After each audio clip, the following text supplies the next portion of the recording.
시청자 여러분 안녕하십니까? 아나운서 김지은입니다. 오늘은 예심 국악소리 예심 장임순 대표님 모셨습니다. 대표님 안녕하십니까? 안녕하십니까? 네, 먼저 이 국악인으로 활동하게 된 어떤 특별한 계기가 있는지 궁금한데요. 저는 고등학교 때 그 특별 활동으로 연극을 했었거든요. 예, 연극을 하다가 많은 공연을 보러 다녔어요. 그 과정에서 마당극이라는 것을 우연찮게 보게 되었는데 딱 공연을 보는 순간 누가 제 머리를 와서 쿵 하고 두들기는 것 같았어요. 그래서 그 신선한 충격이 굉장히 컸고요. 그로 인해서 나는 저 활동을 꼭 하고 싶다라는 이 생각에 저희 때는 연합고사였죠. 지금은 수능이라고 얘기를 하는데 끝나자마자 펜을 놓자마자 달려갔습니다. 그래서 19살부터 시작을 하게 되었지요.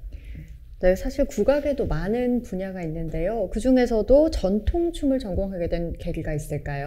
네, 마당극을 하려면 가무, 악극, 소리, 그리고 연주, 그리고 춤, 연기가 돼야만 가능하거든요. 지금의 뮤지컬이라고 우리 많이 얘기를 하죠. 그래서 다 하다 보면 그 속에서 뭔가 내가 더 당기는 부분들이 있거든요. 그리고 특별한 계기는 뭐냐 하면 저희 공연을 보러 오신 분이 친해지다 보니 전통춤을 하시는 분이셨어요. 그 당시 제주도에서 전통춤을 하시는 분을 만나기는 정말 쉽지가 않거든요. 근데 그분하고 인연이 되면서 제가 매달렸지요. 가르쳐달라고. 그때는 언니라고 불렀어요. 언니 제발 좀 가르쳐줘 하면 피했어요, 저를. 안 돼. 난 더 이상 춤을 추지 않을 거야. 라고 얘기를 하셨는데 춤을 가르쳐주게 되면서 그분이 제게 딱 하시는 말씀이 지금부터 스승님이라고 불러 하더라고요. 그래서 큰절 한번 드리고 그분께 춤을 배우기 시작했지요. 네, 그렇게 시작된 이 전통 국악의 길 꽤 오랜 시간 걸어오셨습니다. 그러던 중에 두 분의 스승을 모시게 된 걸로 알고 있는데요. 그 중에서도 두 번째 스승님을 만나게 된 계기가 조금 남다르다고 들었습니다. 네, 그 현대 과학의 힘이라고 하겠지요. 제가 페이스북 활동을 하고 있었는데 저희 스승님께서 제가 나무 위에 올라가서 목련꽃을 따는 사진을 보시고 저건 꾼이다 라고 생각을 하셨대요. 그렇게 하시면서 저에게 친구 신청이 들어오셨고요. 그렇게 하다 보니 서로 이야기를 나누다 보니 통하는 부분이 너무 많았던 거예요. 그래서 서울로 스승님을 찾아뵈었어요. 그래서 이야기를 하다 보니까 옛날에 돌아가신 스승님하고 생각하시는 거나 그리고 우리 춤에 대한 열정이나 너무 똑같은 거예요. 그래서 내 스승님이 김지립 선생님을 보내주셨나 보다 라는 생각에 스승님하고 다시 연을 맺고 그리고 첫 스승님 돌아가시고 나서는 춤이라고 해서 내 스승님이다 라고 모신 분이 안 계셨어요. 그래서 두 번째 스승님으로 그리고 저의 마지막 스승님으로 김지립 스승님과 그 스승님의 춤을 공부하고 있습니다. 네, 그렇다면 이 김지립 스승님의 춤을 보면서 느끼시는 바가 조금 특별할 것 같은데요. 네. 저희 스승님의 춤은 정말 자유롭습니다. 그리고 굉장히 깊이가 있고요. 해악이 있어요. 그리고 그 안에서 들려주는 이야기는 막 소근소근 거리다가 확 화를 냈다가 잔잔한 강물이 됐다가 파도가 됐다가 정말 영상을 보고 있으면 그냥 빨려들어요. 현장에서 보고 있으면 같이 춤을 추는 것 같아요. 그래서 스승님께서 늘 하시는 말씀이 기본에 충실해라. 그리고 우리 춤의 기본은 발림이다. 발끝 버선발 움직임에 따라서 우리 춤의 느낌이 달라진다는 말씀을 늘 하시거든요. 그래서 우리 스승님의 춤은 정말 자유로움 그리고 깊이 있는 흥과 멋이 모두 들어있는 것이 김지립 스승님의 춤입니다. 네, 말씀만 들어도 저도 이제 김지립 스승님의 공연이 궁금해지는데요. 선생님께서도 이 전통 춤꾼으로 활동을 계속 해오셨어요. 혹시 이 춤 외에 다른 활동도 하고 계신가요? 예, 제가 마당극으로 처음 시작을 하다 보니까 포항에도 마당 전문 마당패를 하나 만들었으면 좋겠다라는 생각을 처음부터 하게 됐었거든요. 그래서 그것을 또 실현을 했습니다. 했고요. 그리고 지역에 색깔이 있는 그런 지역만의 우리 지역만의 문화 콘텐츠를 만들고 싶은 생각에 지역에는 지역 토속민요가 있거든요. 구전요라고 우리가 얘기를 하고 있죠. 그 지역만의 색깔이 있는 토속민요를 2014년도부터 공연을 시작을 했어요. 그래서 포항에서는 최초로 토속민요를 가지고 기획 연출한 그런 너무나 뜻깊은 앞에 명함을 갖게 되었고요. 그리고 마당극의 이야기는 지역의 이야기와 역사로 지금 작년부터 시작을 했습니다. 네, 말씀하신 이 지역의 소리와 이야기를 가지고 기획하고 연출하는 일이 사실 굉장히 어려울 것 같은데요. 네. 그 소재들은 어떻게 선택을 하시는지 궁금합니다.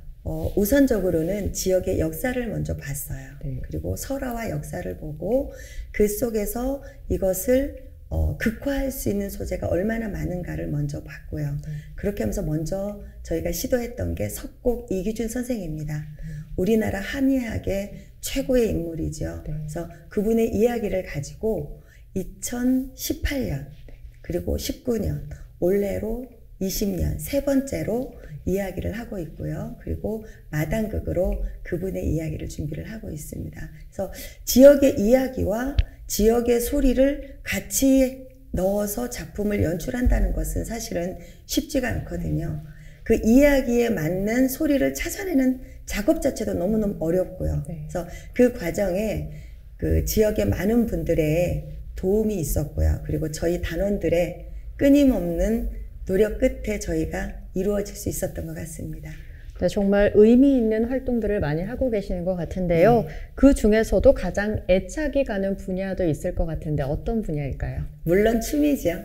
네. 저는 앉아서 소리를 할래, 춤을 출래 하면 춤을 추겠다고 이야기를 할 거고요. 악기를 연주를 할래, 연기를 할래라고 물으면 저는 연기를 하고 싶다라고 이야기를 할 겁니다. 그래서 몸으로 움직이는 것이 너무 좋아요. 그리고 몸과 손끝, 발끝, 표정으로 이야기하는 것이 너무 좋습니다. 네, 이렇게 전통 국악인의 길을 걸어오시면서 정말 많은 공연을 하셨을 것 같아요. 네. 그 중에서도 선생님께 개인적으로 가장 기억에 남는 공연이 있다면 어떤 공연일까요? 두 개의 공연이 있습니다. 하나는 지방 공연이었는데 끝나고 나니 할머니 한 분이 물을 가지고 오시는 거예요. 그러면서 물을 딱 주시고 하시는 말씀이 잘 놀았다. 그 말 속에는 할머니도 너무 신나게 잘 놀았고 네가 노는 모습도 너무 좋았다. 모든 것이 대포되어 있었거든요. 그래서 그 소리를 듣는 순간 할머니의 물을 받는 순간 피로가 싹 가시는 그런 공연이 있었고요. 또 하나의 공연은 사실은 저희 아버지 팔순 잔치 공연이에요. 그래서 부모님이 반대가 굉장히 심했거든요. 그래서 어릴 때 10대에 시작을 하면서 많은 난관에 부딪혔고 제 공연을 한 번도 본 적이 없으세요. 근데 오빠 언니들이 아버지 팔순잔치를 한다고 하는 거예요. 그래서 단원들을 데리고 제주도로 갔습니다. 공연이 끝나는 내내 이 가슴이 너무너무 벅차고 떨려서요. 스승님 앞에서 연습을 할 때도 그만큼 떨어보진 않았어요. 근데 아버지의 표정이 점점 밝아지는 것을 보면서 하고 한숨을 내쉰 적이 있습니다. 네, 선생님께서 말씀하시는 표정만 봐도 춤을 얼마나 사랑하시는지 다 느껴지는데요. 그렇다면 선생님께서는 우리 한국의 춤이 무엇이라고 생각하시나요? 한국의 춤은 정말 우리 한국인의, 한국 사람의, 우리들의 삶 그 자체죠. 우리가 살고 있는 모든 것을 춤으로 표현할 수 있고요. 그리고 우리가 호흡하는 모든 것을 춤으로 이야기할 수 있습니다. 그냥 우리의 삶 속에서 춤을 빼면 무엇을 얘기할까? 라고 할 만큼 춤은, 우리의 전통춤은 그냥 삶 자체, 자연에 흘러가는 흐름 자체라고 생각을 합니다. 네, 마지막으로 선생님께서 앞으로 계획하시는 일이 있다면 말씀 부탁드립니다. 네, 전통춤을 조금 더 많은 이들에게 보급을 하고 싶고요. 생활 문화로서 더 깊이 있게 자리를 잡기를 원합니다.